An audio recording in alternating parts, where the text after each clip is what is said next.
O conto a seguir foi lido especialmente aos que possuem alguma limitação à leitura, tais como os deficientes visuais, os dislexos, os idosos, entre outros.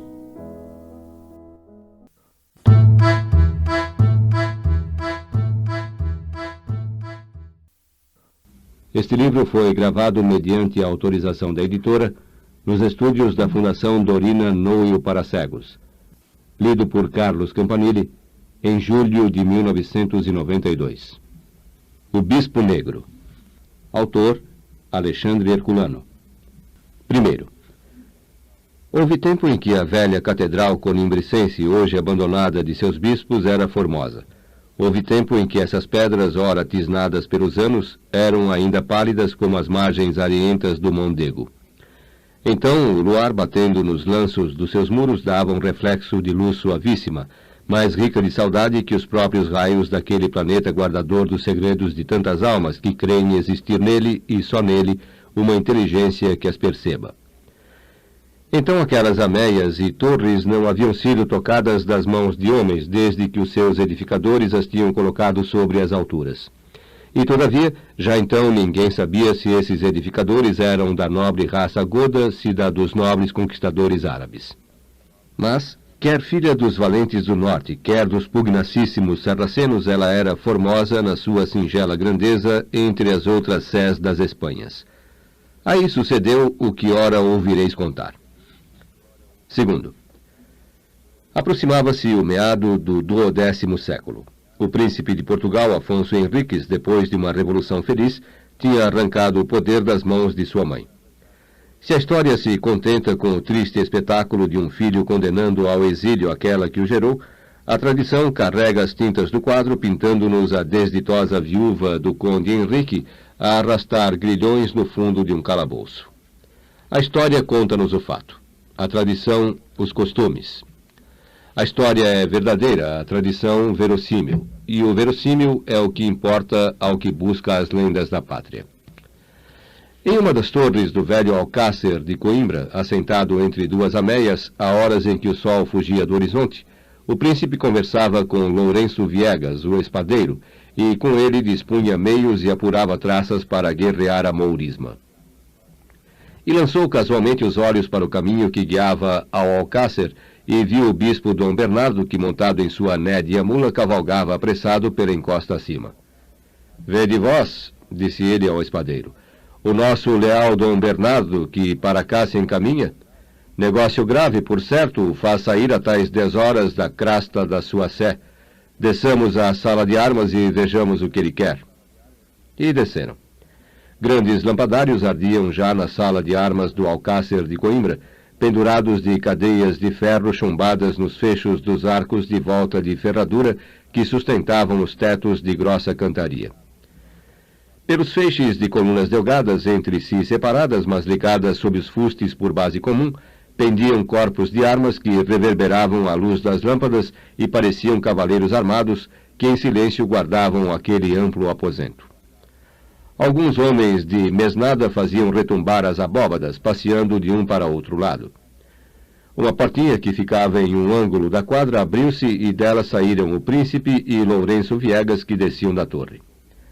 Quase ao mesmo tempo assomou no grande portal de entrada o vulto venerável e solene do bispo Dom Bernardo. "Guardai-vos Deus, Dom Bispo, que muito urgente negócio vos traz aqui esta noite", disse o príncipe a Dom Bernardo. "Mas novas, senhor. Trazem-me aqui a mim letras do Papa que ora recebi. E que quer de vós o Papa?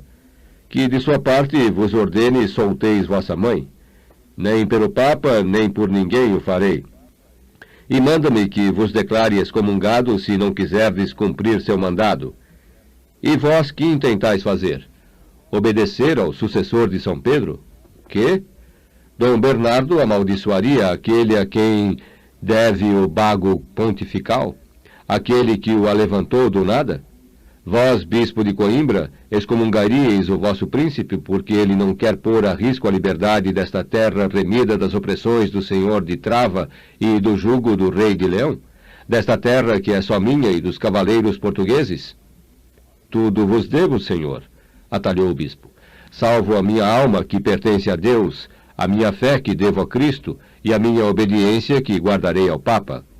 Dom Bernardo, disse o príncipe sufocado de cólera.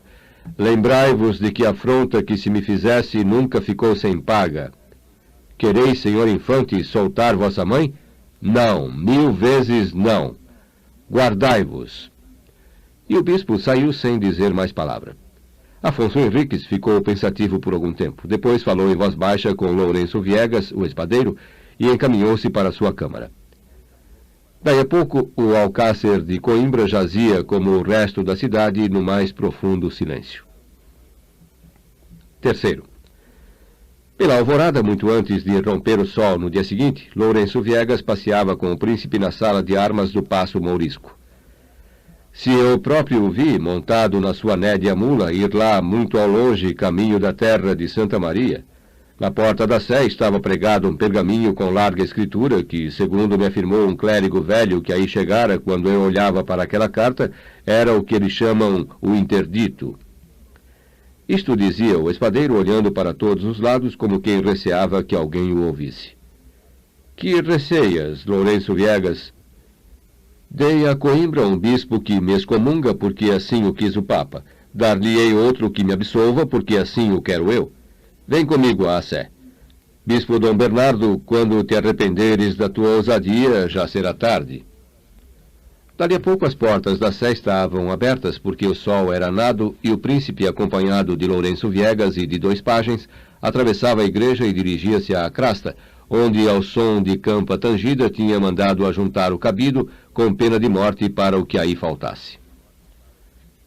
Quarto. Solene era o espetáculo que apresentava a crasta da sé de Coimbra. O sol dava com todo o brilho de manhã puríssima por entre os pilares que sustinham as abóbadas dos cobertos que cercavam o pátio interior. Ao longo desses cobertos caminhavam os cônegos com passos lentos e as largas roupas ondeavam-lhes ao bafo suave do vento matutino. No topo da crasta estava o príncipe em pé encostado ao punho da espada, e um pouco atrás dele, Lourenço Viegas e os 2 pajens. Os cônegos iam chegando e formavam um semicírculo a pouca distância del Rei, em cuja servilheira de malha de ferro ferviam buliçosos os raios do sol. Toda a cleresia da sé estava ali apinhada, e o príncipe, sem dar palavra e com os olhos fitos no chão, parecia envolto em fundo pesar. O silêncio era completo. Por fim, Afonso Henriques ergueu o rosto carrancudo e ameaçador e disse: Cônegos da sé de Coimbra, sabeis a que vem aqui o infante de Portugal? Ninguém respondeu palavra. Se não sabeis, dir-vo-lo-ei eu, prosseguiu o príncipe. Vem assistir à eleição do bispo de Coimbra. Senhor, bispo havemos, não cabe aí nova eleição? Disse o mais velho e autorizado dos cônegos que estavam presentes e que era o Adaião. Amém, responderam os outros. Esse que vós dizeis, bradou o infante cheio de cólera, esse jamais o será. Tirar-me quis ele o nome de filho de Deus. Eu lhe tirarei o nome de seu vigário. Juro que nunca em meus dias porá Dom Bernardo pés em Coimbra. Nunca mais da cadeira episcopal ensinará um rebelde a fé das Santas Escrituras. Elegei outro. Eu aprovarei vossa escolha. Senhor, bispo havemos, não cabe aí nova eleição? Repetiu o Adaião. Amém, responderam os mais. O furor de Afonso Henriques subiu de ponto com esta resistência. Pois bem, disse ele com a voz presa na garganta depois de olhar terrível que lançou pela Assembleia e de alguns momentos de silêncio. Pois bem, saí daqui, gente orgulhosa e má. Saí-vos, digo eu. Alguém por vós elegerá um bispo. Os cônegos, fazendo profundas reverências, encaminharam-se para suas celas ao longo das arcárias da crasta. Entre os que ali se achavam, um negro vestido de hábitos clericais tinha estado encostado a um dos pilares observando aquela cena. Os seus cabelos revoltos contrastavam pela alvura com a pretidão da tez. Quando o príncipe falava, ele sorria-se e meneava a cabeça como quem aprovava o dito. Os cônegos começavam a retirar-se e o negro ia após eles. Afonso Henriques fez-lhe um sinal com a mão. O negro voltou para trás. Como has nome? Perguntou-lhe o príncipe. Senhor, em nome Soleima, És bom clérigo? Na companhia não há dois que sejam melhores. Bispo serás, Dom Soleima. Vai tomar teus guisamentos que hoje me cantarás missa. O clérigo recuou. Naquela face tisnada viu-se uma contração de susto. Missa não vos cantarei eu, senhor, respondeu o negro com voz trêmula, que para tal alto não tenho as ordens requeridas. Dom Soleima, repara bem no que te digo. Sou eu que te mando, vás vestir as vestiduras de missa. Escolhe. Ou hoje tu subirás os degraus do altar-mor da sé de Coimbra, ou a cabeça te descerá de cima dos ombros e rolará pelas lajes deste pavimento. O clérigo curvou a fronte. Kyrie eleison, Kyrie eleison, Kyrie eleison. Garganteava daí a pouco Dom Soleima revestido dos hábitos episcopais junto ao altar da Capela-Mor. O infante Afonso Henriques, o espadeiro e os dois pajens de joelhos ouviam missa com profunda devoção. Quinto. Era noite. Em uma das salas mouriscas dos nobres passos de Coimbra havia grande sarau. Donas e donzelas assentadas ao redor do aposento ouviam os trovadores repetindo ao som da viola e em tom monótono suas magoadas endechas, ou folgavam e riam com os arremedilhos satíricos dos truões e farcistas. Os cavaleiros em pé ou falavam de aventuras amorosas, de justas e de bofordos, ou de fossados e lides por terras de mouros fronteiros. Para um dos lados, porém, entre um labirinto de colunas que dava saída para uma galeria exterior, 4 personagens pareciam entretidas em negócio mais grave do que os prazeres de noite de folguedo o permitiam. Eram estas personagens Afonso Henriques, Gonçalo Mendes da Maia, Lourenço Viegas e Gonçalo de Souza, o Bom. Os gestos dos 4 cavaleiros davam mostras de que eles estavam vivamente agitados.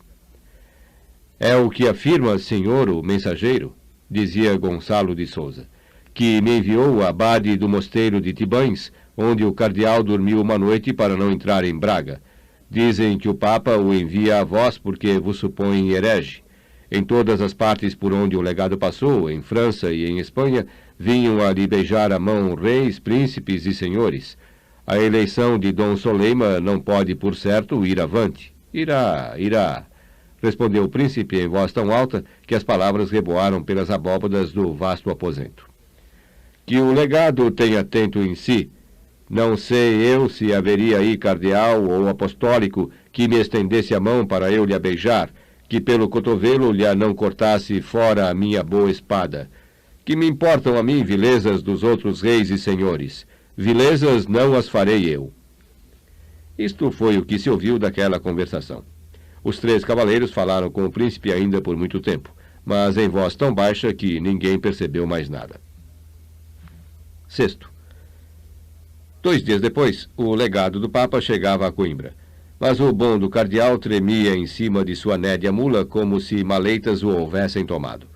As palavras do infante tinham sido ouvidas por muitos e alguém as havia repetido ao legado. Todavia, apenas passou a porta da cidade, revestindo-se de ânimo, e encaminhou-se direto ao Alcácer Real. O príncipe saiu a recebê-lo, acompanhado de senhores e cavaleiros. Com modos corteses, guiou-o à sala do seu conselho, e aí se passou o que ora ouvireis contar. O infante estava assentado em uma cadeira de espaldas. Diante dele, o legado em um assento raso posto em cima de um estrado mais elevado. Os senhores e cavaleiros cercavam o filho do conde Henrique. Dom Cardeal, começou o príncipe, que viestes vós fazer à minha terra? Posto que de Roma só mal me tenha vindo, creio que me trazeis agora algum ouro, que de seus grandes haveres me manda o senhor Papa para estas hostes que faço e com que guerreio noite e dia os infiéis da frontaria. Se isto trazeis, aceitar-vos-lo-ei. Depois, desembaraçadamente, podeis seguir vossa viagem. No ânimo do legado, a cólera sobrepujou o temor quando ouviu as palavras do príncipe, que eram de amargo escárnio. Não a trazer-vos riquezas, atalhou ele, mas a ensinar-vos a fé vim eu, que dela parece vos esquecestes, tratando violentamente o bispo Dom Bernardo e pondo em seu lugar um bispo sagrado com vossas manoplas, vitoriado só por vós com palavras blasfemas e malditas. Calai-vos, Dom Cardeal, gritou Afonso Henriques, que mentis pela gorja. Ensinar-me a fé? Tão bem em Portugal como em Roma sabemos que Cristo nasceu da Virgem. Tão certo como vós outros romãos cremos na Santa Trindade. Se a outra coisa vindes, amanhã vos ouvirei. Hoje ir-vos podeis à vossa pousada. E ergueu-se.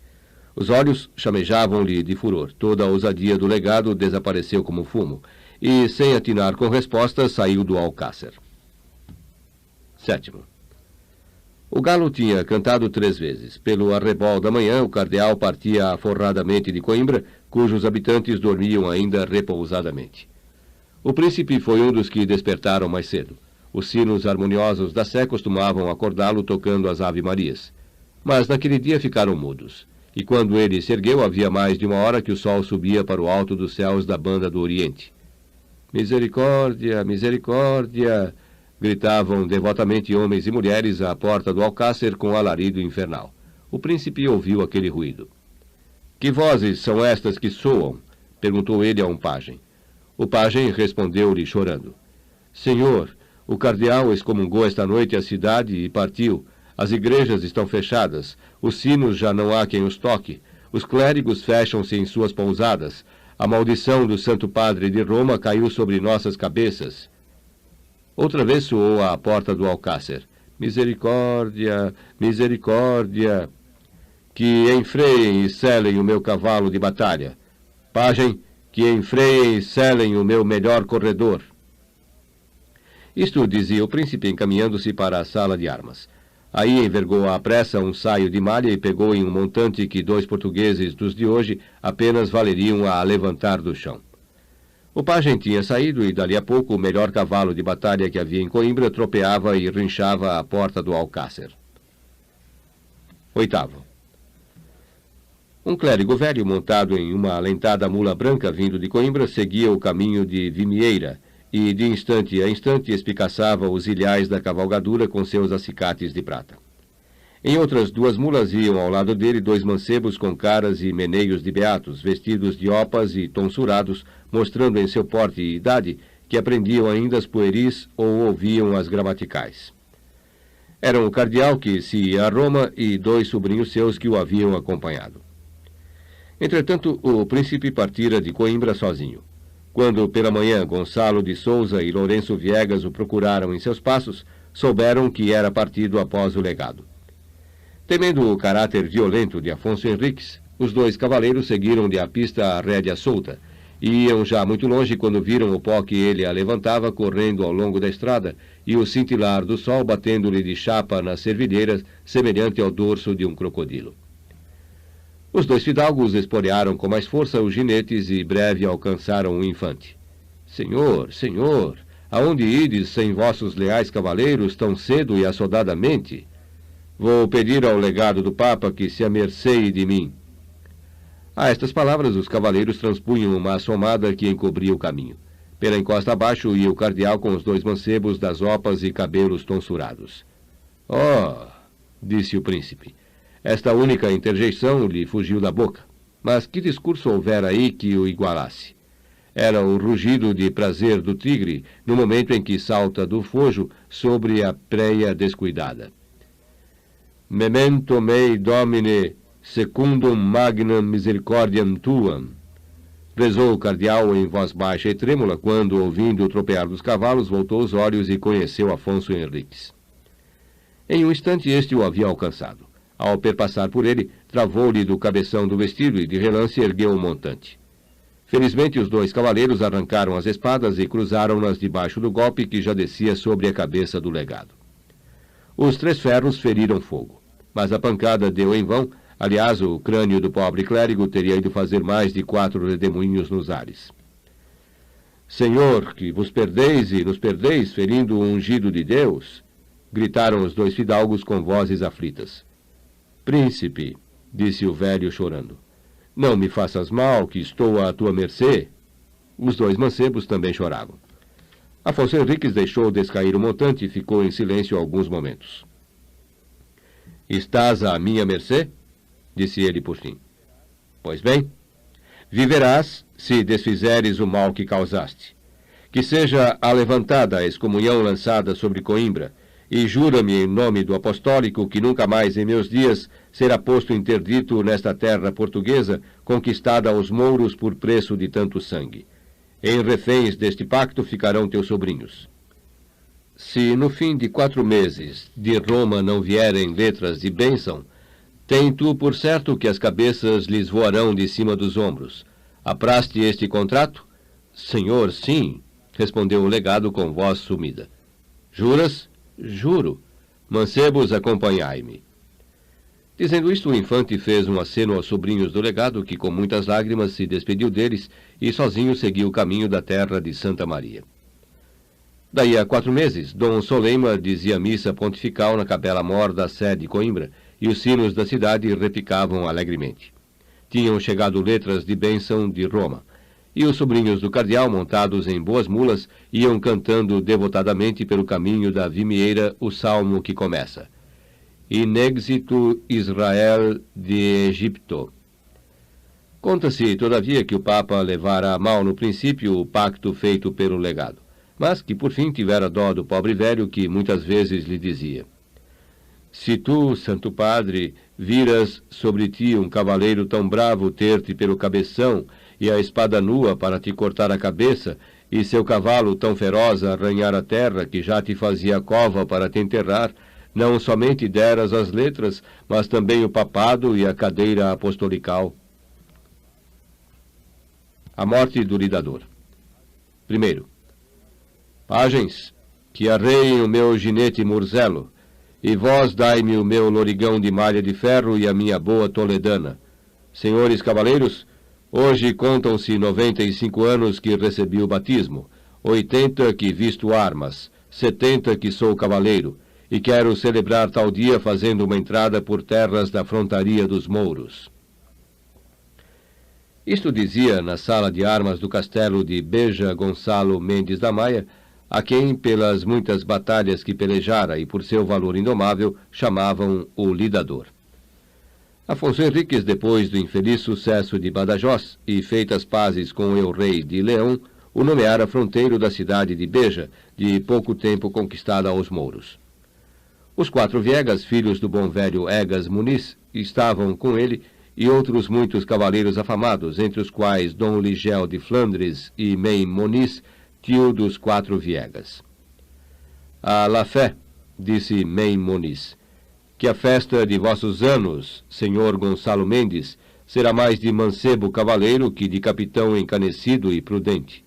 Deu-nos el-rei esta frontaria de Beja para bem a haverdes de guardar, e não sei eu se arriscado é sair hoje à campanha, que dizem os escutas, chegados ao romper de alva, que o famoso Almoleimar corre por estes arredores com 10 vezes mais lanças do que todas as que estão encostadas nos lanceiros desta sala de armas.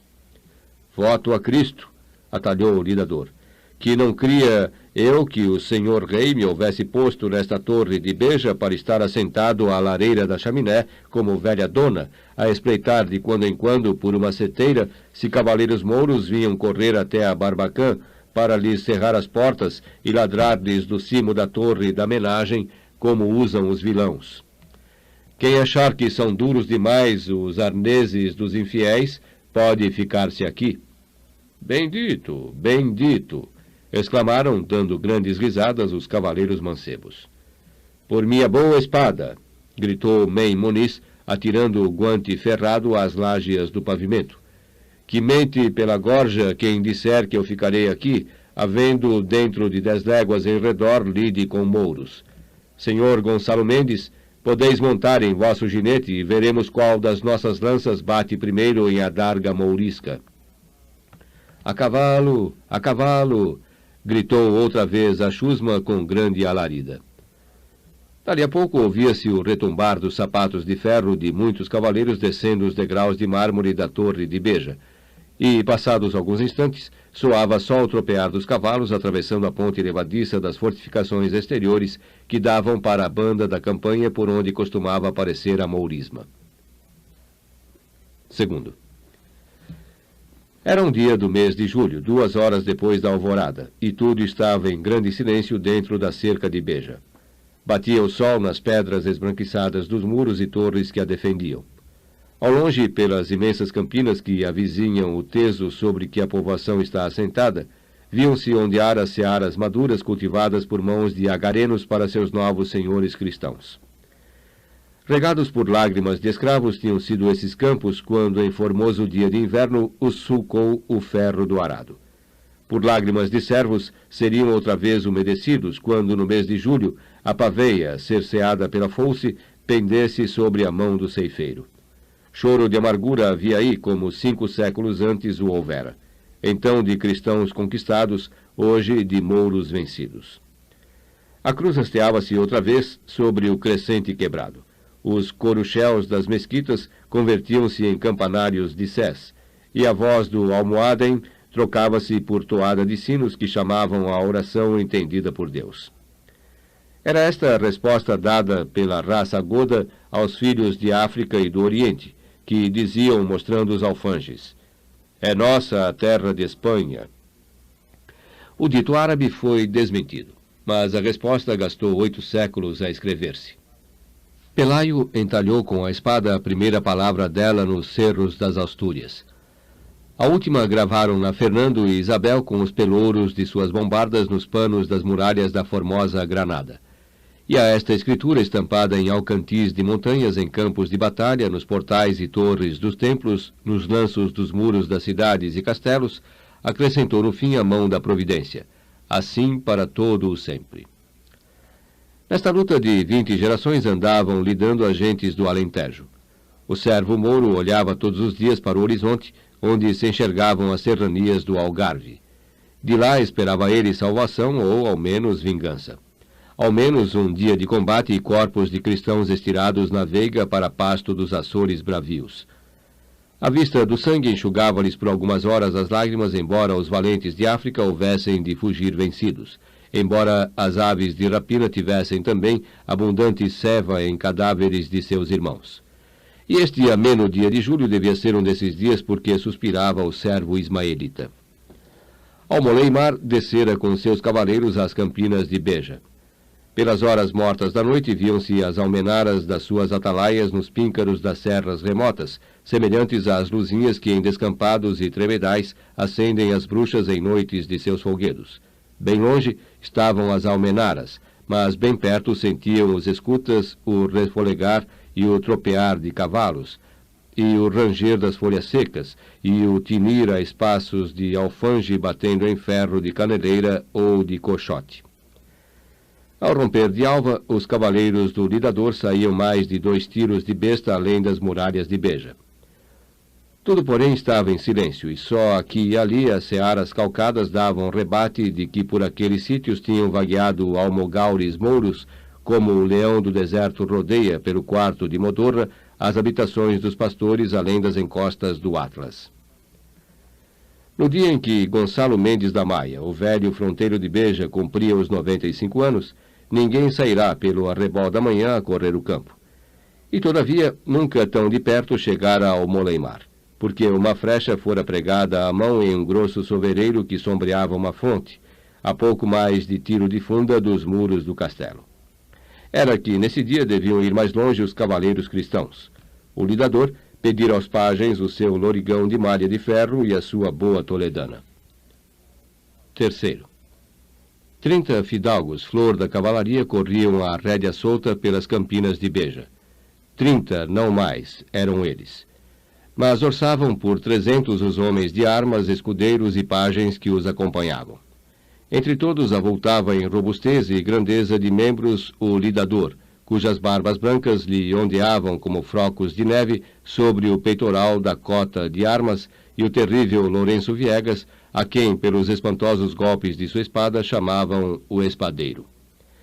Era um formoso espetáculo o esvoaçar dos balsões e signas, fora de suas fundas e soltos ao vento o cintilar das servilheiras, as cores variegadas das cotas e as ondas de pó que se alevantavam debaixo dos pés dos ginetes, como se alevanta o vulcão de Deus, varrendo a face de campina ressequida em tarde ardente de verão. Ao largo, muito ao largo dos muros de Beja, vai a atrevida cavalgada em demanda dos mouros. E no horizonte não se vêem senão os topos pardo-azulados das serras do Algarve, que parece fugirem tanto quanto os cavaleiros caminham. Nem um pendão mourisco, nem um albornoz branco alvejam ao longe sobre um cavalo murzelo. Os corredores cristãos volteiam na frente da linha dos cavaleiros, correm, cruzam para um e outro lado, embrenham-se nos matos e transpõem-nos em breve. Entram pelos canaviais dos ribeiros, aparecem, somem-se, tornam a sair ao claro. Mas no meio de tal lidar, apenas se ouvem o trote compassado dos ginetes e o grito monótono da cigarra pousada nos raminhos da giesteira. A terra que pisam é já dos mouros, é já além da frontaria. Se olhos de cavaleiros portugueses soubessem olhar para trás indo em som de guerra, os que para trás de si os volvessem a custo enxergariam Beja. Bastos pinhais começavam já a cobrir mais crespo território, cujos outeirinhos aqui e ali se alteavam suaves, como seio de virgem em viço de mocidade. Pelas faces tostadas dos cavaleiros cobertos de pó corria o suor em bagas, e os ginetes alagavam de escuma as redes de ferro acaireladas de ouro que os defendiam. Ao sinal do lidador, a cavalgada parou. Era necessário repousar, que o sol ia no zênite e abrasava a terra. Descavalgaram todos à sombra de um azinhal e, sem desenfrear os cavalos, deixaram-nos passear alguma relva que crescia nas bordas de um arroio vizinho. Tinha passado meia hora. Por mandado do velho fronteiro de Beja, um almogávar montou a cavalo e aproximou-se à rédea solta de uma selva extensa que corria à mão direita. Pouco, porém, correu. Uma frecha despedida dos bosques sibilou no ar. O almogávar gritou por Jesus. A frecha tinha-se-lhe embebido no lado. O cavalo parou de repente, e ele, erguendo os braços ao ar com as mãos abertas, caiu de bruços, tombando para o chão, e o ginete partiu desenfreado através das veigas e desapareceu na selva. O almogávar dormia o último sono dos valentes em terra de inimigos, e os cavaleiros da frontaria de Beja viram o seu transe do repousar eterno. A cavalo, bradou a uma voz toda a lustrosa companhia do lidador. E o tinido dos guantes ferrados batendo na cobertura de malha dos ginetes soou uníssono quando todos os cavaleiros cavalgaram de um pulo. E os ginetes rincharam de prazer como aspirando os combates. Grita medonha troou ao mesmo tempo além do pinhal da direita. Alá, Almoleimar, era o que dizia a grita. Enfileirados em extensa linha, os cavaleiros árabes saíram à rédea solta de trás da escura selva que os encobria. O seu número excedia 5 vezes o dos soldados da cruz. As suas armaduras lisas e polidas contrastavam com a rudeza das dos cristãos, apenas defendidos por pesadas servilheiras de ferro e por grossas cotas de malha do mesmo metal. Mas as lanças destes eram mais robustas e as suas espadas mais volumosas do que as cimitarras mouriscas. A rudeza e a força da raça gótico-romana iam ainda mais uma vez provar-se com a destreza e com a perícia árabes. Quarto. Como longa fita de muitas cores, recamada de fios de ouro e refletindo 1000 acidentes de luz, a extensa e profunda linha dos cavaleiros mouros sobressaía na veiga entre as searas pálidas que cobriam o campo. Defronte deles, os 30 cavaleiros portugueses, com 300 homens de armas, pajens e escudeiros cobertos dos seus escuros envoltórios e lanças em riste, esperavam o brado de acometer. Quem visse aquele punhado de cristãos diante da cópia de infiéis que os esperavam, diria que, não com brios de cavaleiros, mas com fervor de mártires, se ofereciam a desesperado transe. Porém, não pensava assim Almoleimar, nem os seus soldados que bem conheciam a têmpera das espadas e lanças portuguesas e a rijeza dos braços que as meneavam. De 1 contra 10 devia ser o iminente combate, mas se havia aí algum coração que batesse descompassado, algumas faces descoradas, não era entre os companheiros do lidador que tal coração batia ou que tais faces descoravam. Pouco a pouco, a planura que separava as duas hostes tinha se embebido debaixo dos pés dos cavalos, como no tórculo se embebe a folha de papel saindo para o outro lado convertida em estampa primorosa. As lanças iam feitas. O lidador bradara Santiago e o nome de Alá soara em um só grito por toda a fileira mourisca. Encontraram-se. 2 muralhas fronteiras balançadas por violento terremoto, desabando, não fariam mais ruído ao bater em pedaços uma contra a outra do que este recontro de infiéis e cristãos. As lanças topando em cheio nos escudos, tiravam deles um som profundo que se misturava com o estalar das que voavam despedaçadas. No primeiro encontro, muitos cavaleiros vieram ao chão. Um mouro robusto foi derribado por Mem Moniz, que lhe falsou as armas e traspassou o peito com o ferro de sua grossa lança. Deixando-a depois cair, o velho desembaiou a espada e gritou ao lidador que perto dele estava: Senhor Gonçalo Mendes, ali tendes no peito daquele perro, aberta a seteira, por onde eu, velha dona assentada à lareira, costumo vigiar a chegada de inimigos, para lhes ladrar como alcateia de vilãos do cimo da torre de menagem. O lidador não lhe pôde responder.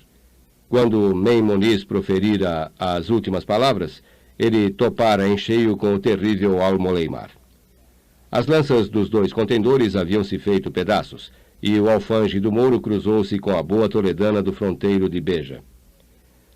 Como duas torres de 7 séculos, cujo cimento o tempo petrificou, os dois capitães inimigos estavam um defronte do outro, firmes em seus possantes cavalos.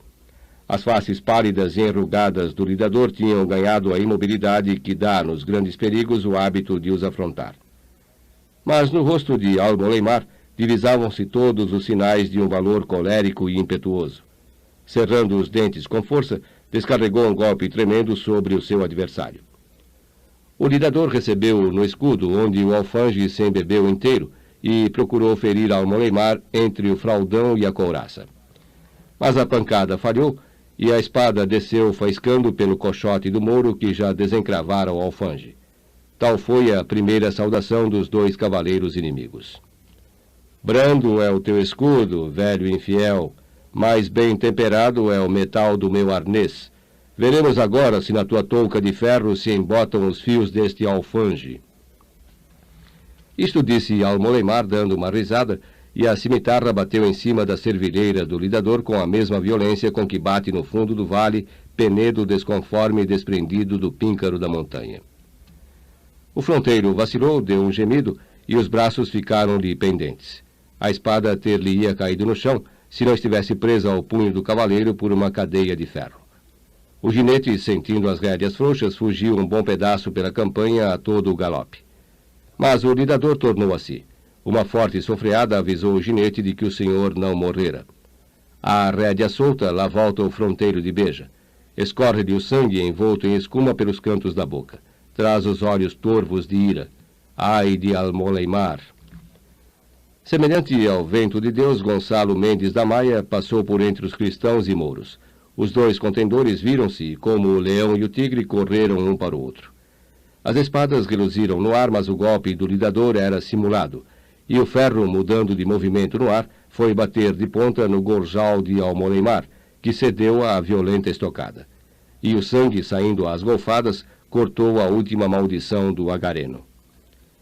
Mas a espada deste também não errara o golpe. Vibrada com ânsia, colhera pelo ombro esquerdo o velho fronteiro, e, rompendo a grossa malha do lorigão, penetrara na carne até o osso. Ainda mais uma vez, a mesma terra bebeu nobre sangue godo misturado com sangue árabe. Perro maldito! Sabe lá no inferno que a espada de Gonçalo Mendes é mais rija que a sua servilheira. E dizendo isto, o lidador caiu amortecido. Um dos seus homens de armas voou a socorrê-lo, mas o último golpe de Almoleimar fora o brado da sepultura para o fronteiro de Beja. Os ossos do ombro do bom velho estavam como triturados, e as carnes rasgadas pendiam-lhe para um e para outro lado, envoltas nas malhas descosidas do lorigão. Quinto. Entretanto, os mouros iam de vencida.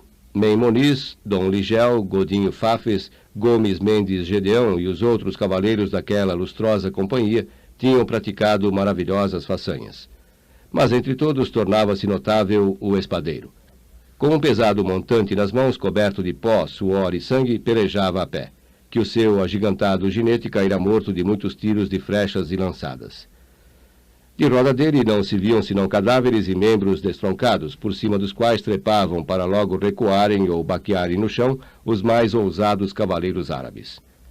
Como um promontório de escarpados alcantis, Lourenço Viegas estava imóvel e sobrancelho no meio do embate daquelas vagas de pelejadores, que vinham desfazer-se contra o terrível montante do filho de Egas Moniz. Quando o fronteiro caiu, o grosso dos mouros fugia já para além do pinhal. mas os mais valentes pelejavam ainda à roda do seu capitão moribundo. O lidador, esse tinha sido posto em cima de umas andas feitas de troncos e franças de árvores, e 4 escudeiros, que restavam vivos dos 10 que consigo trouxera, o haviam transportado para a saga da cavalgada. O tinir dos golpes era já muito frouxo e sumia-se no som dos gemidos, pragas e lamentos que soltavam os feridos derramados pela veiga ensanguentada. Se os mouros, porém, levavam fugindo vergonha e dano, a vitória não saíra barata aos portugueses.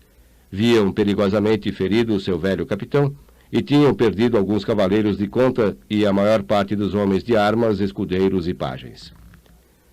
Foi neste ponto que, ao longe, se viu erguer uma nuvem de pó que voava rápida para o lugar da peleja. Mais perto, aquele turbilhão rareou, vomitando do seio um vasto esquadrão de árabes. Os mouros que fugiam deram volta e gritaram: Ali Abu Hassan, só Deus é Deus, e Maomé o seu profeta. Era, com efeito, Ali Abu Hassan, rei de Tanger, que estava com seu exército sobre Mértola e que viera com 1000 cavaleiros em socorro de Almoleimar. Sexto. Cansados do largo combater, reduzidos a menos da metade em número e cobertos de feridas, os cavaleiros de Cristo invocaram o seu nome e fizeram o sinal da cruz. O lidador perguntou com voz fraca a um pajem que estava ao pé das andas que nova revolta era aquela. Os mouros foram socorridos por um grosso esquadrão, respondeu tristemente o pajem. A Virgem Maria nos acuda, que os senhores cavaleiros parecem recuarem já. O lidador cerrou os dentes com força e levou a mão à cinta. Buscava a sua boa toledana. Pajem, quero um cavalo. Onde está a minha espada? Aqui a tenho, senhor. Mas estáis tão quebrado de forças? Silêncio. A espada e um bom ginete. O pajem deu-lhe a espada e foi pelo campo buscar um ginete dos muitos que andavam já sem dono. Quando voltou com ele, o lidador, pálido e coberto de sangue, estava em pé e dizia, falando consigo: Por Santiago, que não morrerei como vilão de Beetria, onde entrou cavalgada de mouros. E o pajem ajudou-o a montar a cavalo. Ei-lo vai o velho fronteiro de Beja. Semelhava um espectro erguido de pouco em campo de finados. Debaixo dos muitos panos que lhe envolviam o braço e o ombro esquerdo, levava a própria morte. Nos fios da espada, que a mão direita mal sustinha, levava porventura ainda a morte de muitos outros. Sétimo. Para onde mais travada e acesa andava a peleja, se encaminhou o lidador. Os cristãos afrouxavam diante daquela multidão de infiéis, entre os quais mal se enxergavam as cruzes vermelhas pintadas nas cimeiras dos portugueses. 2 cavaleiros, porém, com vulto feroz, os olhos turvados de cólera e as armaduras crivadas de golpes, sustinham todo o peso da batalha. Eram estes o espadeiro e Meimoniz. Quando o fronteiro assim os viu oferecidos a certa morte, algumas lágrimas lhe caíram pelas faces, e esporeando o ginete com a espada erguida, abriu caminho por entre infiéis e cristãos e chegou aonde os 2, cada um com seu montante nas mãos, faziam larga praça no meio dos inimigos. Bem-vindo, Gonçalo Mendes, disse Meimoniz. Quiseste assistir conosco a esta festa de morte? Vergonha era, de feito, que estivesses fazendo o teu passamento com todo repouso, deitado lá na saga, enquanto eu, velha dona, espreito os mouros com meu sobrinho junto desta lareira. Implacáveis sois vós outros, cavaleiros de Ribadouro, respondeu o lidador em voz sumida, que não perdoais uma palavra sem malícia. Lembra-te, Meimoniz, de que bem depressa estaremos todos diante do justo juiz. Velhos sois, bem o mostrais, acudiu o espadeiro. Não cureis de vãs porfias, mas de morrer como valentes. Demos nestes perros que não ousam chegar-se a nós. Avante e Santiago! Avante e Santiago! Responderam Gonçalo Mendes e Meimoniz. E os 3 cavaleiros deram rijamente nos mouros. Oitavo. Quem hoje ouvir recontar os bravos golpes que no mês de julho de 1170 se deram na veiga da frontaria de Beja, notá-los-á de fábulas sonhadas. Porque nós, homens corruptos e enfraquecidos por ócios e prazeres de vida afeminada, medimos por nosso ânimo e forças as forças e o ânimo dos bons cavaleiros portugueses do século XII. E, todavia, esses golpes ainda soam através das eras nas tradições e crônicas tanto cristãs como agarenas. Depois de deixar assinadas muitas armaduras mouriscas, o lidador vibrara pela última vez a espada e abrira o elmo e o crânio de um cavaleiro árabe. O violento abalo que experimentou fez-lhe rebentar em torrentes o sangue da ferida que recebera das mãos de Almoleimar, e, cerrando os olhos, caiu morto ao pé do espadeiro de Neimoniz e de Afonso Hermigues de Baião, que com ele se juntara. Repousou finalmente Gonçalo Mendes da Maia, de 80 anos de combates. Já a este tempo, cristãos e mouros se haviam descido dos cavalos e pelejavam a pé. Traziam-se assim à vontade e recrescia a crueza da batalha. Entre os cavaleiros de Beja, espalhou-se logo a nova da morte do seu capitão, e não houve ali olhos que ficassem enxutos. O despeito do próprio Meimoniz deu lugar à dor, e o velho de Ribadouro exclamou entre soluços: Gonçalo Mendes, és morto. Nós todos quantos aqui somos, não tardará que te sigamos. Mas ao menos nem tu nem nós ficaremos sem vingança. Vingança! Bradou o espadeiro com voz rouca e rangendo os dentes. Deu alguns passos e viu-se o seu montante reluzir como uma centelha em céu proceloso. Era Ali Abu Hassan. Lourenço Viegas o conhecera pelo timbre real do morrião. 9. Se já vivestes vida de combates em cidade sitiada, tereis visto muitas vezes um vulto negro que em linha diagonal corta os ares, sussurrando e gemendo. Rápido como um pensamento criminoso em alma honesta, ele chegou das nuvens à terra antes que vos lembrasseis do seu nome. Se encontrou na passagem ângulo de torre secular, o mármore converte-se em pó. Se atravessou pelas ramas de árvore basta e frondosa, a folha mais virente e frágil, o raminho mais tenro é dividido como se com cutelo sutilíssimo mão de homem lhe houvera cerceado atentamente uma parte. E todavia não é um ferro assacalado, é um globo de ferro. É a bomba que passa como a maldição de Deus.